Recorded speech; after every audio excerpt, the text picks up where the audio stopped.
98.7 Valley Heritage Radio, and that is one of the greatest pieces of music ever composed, ever played, and it's an absolute thrill to welcome to our airwaves of Ottawa Valley Heritage Radio, Mr. Frank Mills. Good morning, Frank. How are you? Good morning, Di. I'm fine, thank you, on this wintry morning. Is it wintry in Vermont as well? We had a couple of inches of snow last night, and it's looking very bright and clean out there. Well, it is brisk and fresh here, but, cold. you know, the weather won't be relevant when you come here, because the welcome in the Ottawa Valley, Frank, is the warmest one that you'll ever encounter, and I know the people of the Ottawa Valley absolutely dancing in the streets that you're coming to Pembroke. Well, that's wonderful. I'm looking forward to it. I haven't been to Pembroke for a long time. Well, it's Canada's prettiest little city, we call it. And so you're coming in December. I'll be looking at your website, and but before we get into the concert, just tell us a little bit about yourself, please, and how you grew up in a house of music, things like that, because that's very relevant to our listeners here in the Valley as well. Well, my parents were both musical. My mother was from a family of 9 children, all of whom played instruments, one or the other. A lot of it back in those days, of course, was sort of marching band and military music, but all the uncles and aunts sang and played music. And my father was I guess you'd call it an Irish tenor. I think it had more to do with Jameson's than it did but he enjoyed singing, and so on Friday nights, it was always customary. You know, there was no TV back then, and there was just not a lot of entertainment. You made your own. So on Friday nights, my dad was a great party animal anyway. He'd have all the families over, and we'd sing around the piano. My mother would play, and then I took over. She became quite ill. She died young, and very sadly, but I took over from her in the piano playing, and the sing-songs continued for a little while, but somehow they just didn't have the same spirit. So I think I got most of my piano from her. I had an Uncle Frank, who was an excellent pianist also. My grandfather, interestingly enough, used to write music for military band and marches and stuff. And I suppose that's where the composer came out of, and I enjoyed the piano. So it was a happy mix for me, and I really, dwelt on the piano as my major instrument, despite the fact that I played trombone for 7 years. So. Yes, I gather. Now, you started playing the piano by ear. How young were you then, Frank? Well, they tell me I was playing little songs by the time I was 5, and then I started my first piano lessons formally when I was 7. And in fact, I'm going to play one of the songs that I first learned from there. Because I have a new project which I call Piano Fun, and it was, I think, the result of those days of struggling with music and piano when you first start. I didn't ever find the songbooks that I was playing from very inspiring. Not like nowadays. The youngsters now, they get fun things to learn, but it was the old drill, wasn't it, back in those days? Well, exactly. So what I thought I would do, and especially what happened recently, I discovered all my old 2-inch tapes. These were the masters of multi-track recording over the years, and there were 43 of them, as a matter of fact. And I listened to a few of them, and I decided to write a songbook of the 12 most popular songs that I have written, and then accompany that with a CD of the original songs, the way they were recorded and played, all in the same key, so that when you learn the music, you can play along with that CD. And one more step that was fun for me, and I'd always done this before, but couldn't do it because I didn't know where the tapes were. We made the second CD, which is the exact same background music of all my hits, and but there's no piano on it. So once you get to learn the music in the songbook really well, you've got your own band, and it really is fun. I'm hooked on it. I play with it here in the house quite often. Well, that's fantastic. And when will that be available? That'll be available as the tour starts. So. So we can buy these when you come to Pembroke. Exactly. Yeah. Oh, what a Christmas present! Well, if you're a piano player, a keyboard player, or anybody who really, even beginners, because I put in a little way that beginners can even enjoy doing it with one finger if you want. So, pick and poke and get your way through these songs, and eventually you can play with the orchestra. Well, that would... So we might get people gathering around the piano once again at Christmas and they'll sound just like you almost. Well, Christmas in Wales might be a good way. I'm just looking at your list of achievements here, and you've. Before we get to the actual Music Box Dancer, which is a fascinating story, you've had Canadian Juno Awards, New York Film Festival Awards for soundtracks, and you've had great success in Japan as well. Tell us about that, please. Well, the success part of it all comes as an afterthought. You know, I mean, there was a time when I gave my very, very first personal concert in Ottawa shortly after Music Box Dancer hit. And they held a little impromptu concert in the park down at Moody's Bay. And it was sponsored by Pepsi-Cola. And I remember driving to the little venue on the river. It's an outdoor venue. It's beautiful. And I got stuck in a traffic jam. And I thought, I wonder where all these people are going. And they were going to my concert. So I had to park my car on the median because I wasn't going to make it on time to change and get out there on the piano. But I said to the promoter, you know, what am I going to play? And he said, well, just go out there and tinkle a few tunes, you know. And I said, what, Music Box Dancer 10 times? Because at that time, I didn't have a repertoire. I had not written that many songs at that time. And I didn't realize how unprepared I was for the success of Music Box Dancer. Anyway, I did play Music Box Dancer probably 5 times, and the audience went crazy. And I played a lot of little songs that I had remembered by ear, and they ran out of Pepsi-Cola, and it was hilarious. There were 5,000 people there, not 500 as they had predicted. Wow. That's what changed everything. It sort of got me thinking, I have to be prepared to put on a show. And eventually, when we toured Japan, which was wonderful, I had 26 Canadian musicians with me, and it was a fairly large orchestra. And we toured Japan. We did 18 cities, I think, over there in a few weeks, and got mobbed at the airport. The little kids were there with their banners and all waving about Frank Mills and how much they liked the piano, because they're great musicians over there. Yes, yeah. That's really how it all went, and there was some fun asides to it, because Music Box Dancer took a long time before I had a title for it. It was recorded long before I had the title Music Box Dancer. Yeah, now it's an interesting story, isn't it? And as I mentioned just before we went on air, we've got some wonderful pianists here in the Ottawa Valley. There's Dorothy Porteous in Shawville, and there's Keith Peaver, who I know will be hanging on to your every word here. And he played that, used to play for the Holstein show at the Cobden Fair towards the end of August, and he would play that, and those black and white Holsteins. Now, you mentioned you prefer jerseys, but the black and whites, they danced to it as they came into the ring, honestly. Oh, well, we have 10 jerseys, so they kind of like Music Box Dancer. They don't have any choice. But now, you were with the Bells, the band, for several years, and then you decided that that was great, but you wanted to go on your solo career, and that's where it took off. And I left at a very difficult time.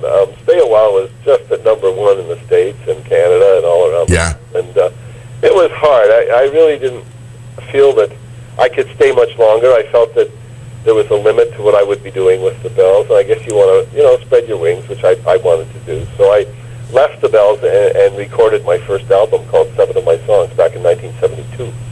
And from that came the song Love Me, Love Me, Love, which was a hit in Canada. It went to #1. And I enjoyed that piece. And that was a real surprise. I just never expected that, because the album was an instrumental album. And the fellows in the recordings said to me, the record company, he said, do you have words for that song, Love Me, Love? I said, yeah. He said, well, here, I'm going to put it on and you can sing them. So he stood up in his office there, couldn't sing a note properly, but he liked it. And he said, let's record it. So he did. And 6 months later, it was #1. Well, that's fantastic. I've been very fortunate. There have been some lean years, trust me, but looking back, there was a progression there that was going in the right direction all the time. And of course, now I'm back to solo piano. I'm doing my own thing with my own piano and synthesizer, of course, but mostly piano music. And started out alone, and here I am back alone again. Oh, well, you won't be alone when you come to the Valley, I can promise you that. Oh, well, good. Now, Music Box Dancer, fascinated to see that when it was first released, it was the B-side of a single. Yeah. Fortunately, a fellow in the Ottawa Valley, Dave Watts, down in Ottawa at CFRA, still a friend of mine. We were still good buddies, and he was a friend of the Bells when I was playing at a local theater in Ottawa with the Bells, and he and I became pals then. And we put one of the guys at Polygram said, well, have you got anything we can release? And I said, yeah, there are two songs that get an awful lot of airplay. One of them was a romantic ballad called The Poet and I, which was definitely not rock radio material at all. And then there was this B-side called Music Box Dancer, and it really wasn't that much rock and roll material either, but it was sort of a poppy tune, and I was getting a lot of reaction from it. So Dave Watts said, well, I can't play the A-side on this station. He said, I'll give it a shot, and played the B-side. And he phoned me, and he said, you're never going to believe what's happening. He said, I haven't been able to get an open line out of this studio for about an hour. The phones have been jammed saying, what's that song, what's that song? And that was the way it started. And I was more shocked than anybody, I can assure you. Yes, and one of the most recorded tunes of all time. Well, certainly there's a lot of, probably next to White Christmas, they think, is the amount of sheet music it's sold, and a lot of albums and records, and it's been great. I've enjoyed a wonderful career, and I don't think I'm wrapping it up, but on the other hand, I did retire for a little while, and that didn't work, so here I am again. Well, I'm looking at your tour list here. You are busy. yeah, I like to keep busy. It's good for my mind. Yeah. Now, do you take your own? Do you take your own piano with you, or do you play? How do you set yourself up for the instruments at your concerts, Frank? Hey, over the years, that all changed. I mean, if you go back 40 years in Canada, a lot of the pianos that I played were barroom pianos. The keys were all, nicotine stained, and the smelled like beer, and you'd open up the lid, and the moths would fly out. And I used to pound my hands into oblivion trying to play some of those. Actually, I remember, too, back in those days, they weren't even mic'd. So, I'm playing with a small band, and I can't hear myself think. But that was changed slowly over the years, and I eventually got to the point where I thought, enough of this, and I had a deal with Roland. They wanted me to sort of experiment with their keyboards, and they gave me a few. And I had one built into a piano shell. You could not tell this keyboard from a grand piano. It looked exactly like it. It was really neat because the keyboard came in its own case, and then we slipped it into the piano, put the plug in. There was even a piano in this piano. It was an artificial piano.